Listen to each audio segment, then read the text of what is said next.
E aí galera, bem-vindo ao canal Metrópolis e Transportes. Essa é a parte 2 do vídeo falando sobre o transporte na região metropolitana. Então, se você não assistiu a parte 1, assiste primeiro a parte 1, depois você assiste esse daqui, para que você possa pegar o conteúdo como um todo. Não só trilhos, não só rodovia, tá bom? Solta a vinheta e vamos pro vídeo hoje.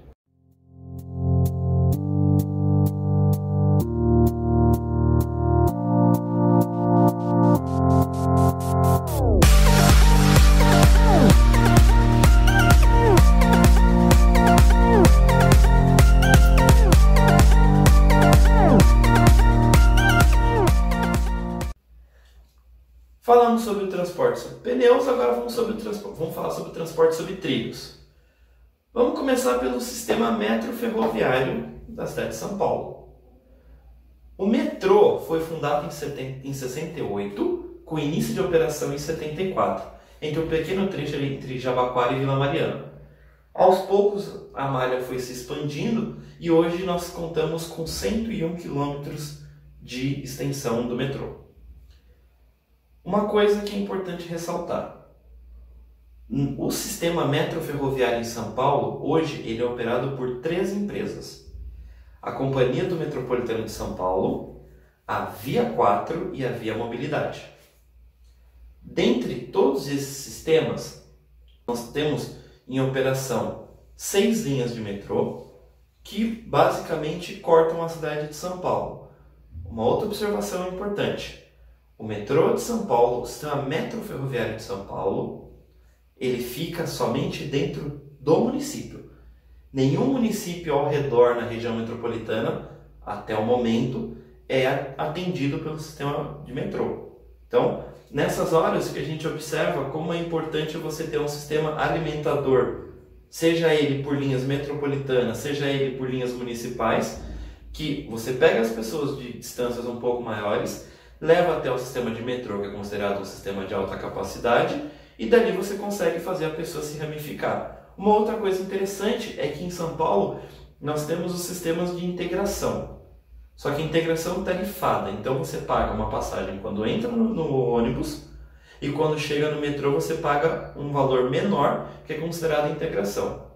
Existem outras cidades como Recife, por exemplo, que você pega o ônibus, desce na estação de metrô e embarca no metrô sem precisar pagar uma nova passagem. Aqui em São Paulo tem uma estação que isso efetivamente ocorre, que é na estação Capão Redondo, onde você tem linhas que vão para Itapecerica, para Embu das Artes, para Embu-Guaçu, né? E você embarca pela porta traseira do ônibus sem precisar pagar passagem. Mas o que acontece no Capão é o único caso de toda a rede metroviária de São Paulo, né? Basicamente. São Paulo, recentemente, além de ter o sistema ferroviário, que é composto lá pelos trilhos, pela catenária ou pelo terceiro trilho que fica do lado do trilho ali embaixo onde capta energia, recentemente o governo implantou o monotrilho, que é o primeiro sistema de monotrilho do Brasil, né, a operar em alta e larga capacidade, porque Poços de Caldas tem um sistema que foi implantado há um tempo atrás, mas infelizmente não deu certo. Então o único que está em operação, né, aqui correndo todos os dias e faz parte de uma rede integrada de transporte é o de São Paulo. Então nós podemos dizer que além do metrô, nós temos o nosso sistema metrô monotrilho. A linha mais demandada do sistema é a linha vermelha, que liga a zona oeste à zona leste, saindo da Barra Funda e indo até Corinthians e Itaquera. A linha com maior conexão é a linha azul, a norte-sul, que foi a primeira linha a ser criada, basicamente ligando a zona norte e a zona sul, com várias linhas cortando ela, seja a linha da CPTM, que é o sistema ferroviário, ou trem de subúrbio, como algumas pessoas costumavam chamar, e as outras linhas de metrô, os corredores metropolitanos, enfim. Ela é basicamente a linha tronco, onde é cortada por outras linhas do sistema como um todo. A passagem dele é R$ 4,40, que é o mesmo valor dos ônibus municipais. Enfim, de metrô é basicamente isso. Agora vamos falar da CPTM. Falamos do metrô, agora vamos para a CPTM, a Companhia Polícia de Trens Metropolitanos. A CPTM, ela atende com o sistema de trilhos, com o sistema ferroviário, a região metropolitana e o aglomerado urbano de Jundiaí, que fica fora já da região metropolitana, né? Mas enfim, o trem corre até hoje, até lá. A CPTM, ela tem 7 linhas de operação, tem o mesmo preço da passagem do metrô, que é R$ 4,40, e ela permite uma mobilidade dentro da região metropolitana, enfim, que dificilmente a gente consegue observar em outros sistemas, como por exemplo, você pode sair do município de Jundiaí, que é no aglomerado urbano de Jundiaí, que é considerado interior, e vir até a Estação da Luz, que é no centro de São Paulo, pagando somente R$ 4,40. Ou mais, você pode sair de Itapevi, que é na ponta oeste, e ir até Mogi das Cruzes, que é na ponta leste, pagando R$ 4,40. Porque dentro da CPTM, dentro das linhas do metrô, você tem esse esquema de integração. Que como que funciona? Você pode pegar e fazendo baldeações ou transferências nas estações, obviamente, de conexão, onde basicamente todas são gratuitas, com exceção de Tatuapé e Corinthians e Itaquera, que tem horários restritos para você poder fazer a transferência. Mas no geral, basicamente em todas as estações, você pode fazer isso. A CPTM, a última linha que ela entregou foi a linha 13 Jade, que deu mais uma forma de acesso ao Aeroporto Internacional de Guarulhos, que antigamente era atendido só pelos ônibus da MTU com o serviço do Airport Bus Service. Inclusive a linha 13, ela foi uma das pioneiras a implantar serviços de trem expresso, sem fazer parada em estação, que é o Airport Express, que vai para a Luz. Tem o serviço Connect, que também liga o Brás até a estação aeroporto, atendendo no meio do caminho. E a CPTM, ela também tem alguns serviços interessantes. Por exemplo, dentro do CPTM você tem o esquema de extensão operacional, que é o que? Você tem a linha principal, um exemplo clássico é Luz a Francisco Morato, onde você tem o trecho principal, o trecho mais carregado, e uma extensão operacional de Francisco Morato até Jundiaí.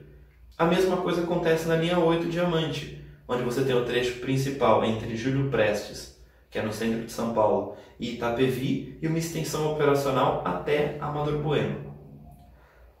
Dentro, né, da CPTM são várias frotas de trem, são várias estações, e a CPTM tem uma coisa interessante, que como ela herdou muitas linhas de antigas companhias como a Rede Ferroviária, a Estrada de Ferro Santos Jundiaí, Fepasa, Sorocabana e afins, a CPTM ela tem bastantes estações históricas, estações que têm mais de 100 anos, como a Estação da Luz, a Estação de Rio Grande da Serra, a Estação Júlio Prestes. Então, são estações históricas que contribuíram muito para o avanço econômico, o avanço do estado de São Paulo como um todo, que hoje, por incrível que pareça, ainda são estações operacionais, né? O case principal dela é a Estação da Luz, que é um grande centro de conexões, onde você consegue pegar linhas de metrô, as linhas da CPTM, né? E consegue se redistribuir na região metropolitana. Então, quando a gente fala de CPTM, é basicamente isso. É o sistema ferroviário que corre vamos colocar aqui, para diversos municípios. Quando a gente está abordando esse tema, região de transporte na região metropolitana, um dos maiores questionamentos feitos pela galera é o seguinte: por que cada cidade tem sua tarifa? Por que não existe um bilhete único para todo mundo? Por que não existe integração entre muitas cidades e o transporte ferroviário ou o transporte metroferroviário? São temas muito complexos para serem discutidos, são muito complexos para serem analisados e que já passou da hora dos nossos governantes, dos nossos gestores, analisarem como isso vai ser feito. Muitas cidades têm esse transporte feito dessa forma, com o quê? Com forma de subsídio.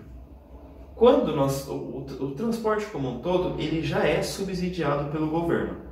Então, se hoje a passagem, por exemplo, em São Paulo é R$ 4,40, pode ter certeza que a passagem real mesmo do transporte é um pouco mais alta.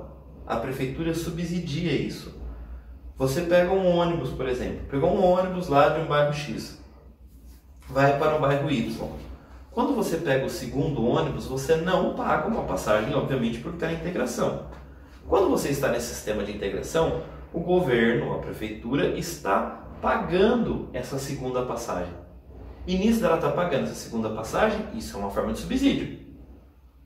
Idoso, gestante, pessoas com criança, enfim, todas as gratuidades como um todo, também são subsídios. Então nessa de você querer, vamos colocar transporte gratuito para todo mundo, vamos colocar isso e aquilo, é uma ideia ótima? Claro que é. Você vai deixar o transporte mais universal, onde todo mundo vai poder ter acesso. Só que a que custo isso vai sair?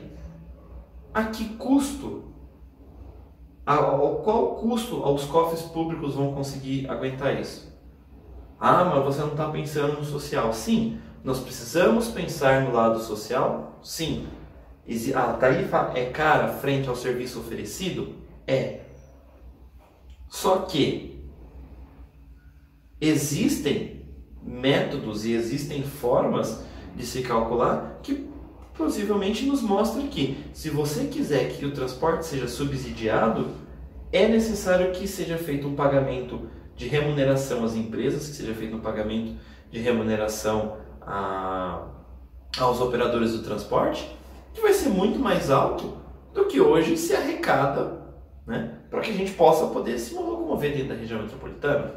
Por exemplo, para todos os municípios aqui em São Paulo, na região metropolitana como um todo, você pode utilizar o cartão BOM. Ele permite integração entre linhas metropolitanas, entre linha metropolitana e o sistema de metrô. Só que tem um porém. Você está falando de um transporte metropolitano e sendo subsidiado por outro transporte metropolitano. Digamos que é menos burocrático quando você tem dois sistemas basicamente geridos pela mesma secretaria, pelo mesmo gestor. É menos burocrático você conseguir fazer pagamentos e entender cálculos. Um outro exemplo aqui em Guarulhos. Nós temos um altíssimo índice de pessoas que têm gratuidade. Que são idosos, pensionistas, aposentados, deficientes. Existem sim gratuidades que são regidas pela lei, por lei federal, só que existem também gratuidades que são geridas por leis municipais. Quando você chega e fala assim, eu gostaria muito que tivesse uma integração entre Prefeitura de Guarulhos, governos municipais de Guarulhos e a CPTM, por exemplo, no caso da linha 13. Muitas vezes você não consegue fazer esse sistema porque se você está tirando o passageiro do municipal e mandando para o metropolitano, a prefeitura vai pagar por essa passagem gratuita. E muitas vezes as prefeituras não têm um orçamento tão grande ou tão substancial para que seja feito esse tipo de pagamento. Entendeu? É algo muito complexo, eu não vou negar, só que é algo que precisa ser discutido e debatido. Um outro X de questão você tem capitais que nós estamos falando em 2, 3 milhões de pessoas numa região metropolitana. Em São Paulo são 20 milhões de pessoas conurbadas. Em cidades onde você, por exemplo, sai de São Paulo, vai para Osasco, sai de São Paulo, vai para Guarulhos, sai de Osasco, vai para Carapicuíba, sai de Santo André, vai para Mauá, sai de São Bernardo e tudo mais, onde você dá a impressão que você não saiu de uma cidade, porque é tudo tão igual, é tudo tão junto. É óbvio, uma altíssima quantidade de pessoas geram muitos impostos, mas ainda assim você tem os problemas de custos e tudo mais que acabam travando esse esquema de integração. Entendeu? Bom, em resumo, era isso que a gente queria trazer, apresentar para vocês o que é o transporte, esse ponto das integrações que é muito questionado, e espero que vocês tenham gostado. Não deixe de curtir o vídeo, deixe seu like, compartilha e vamos que vamos. Até a próxima, galera!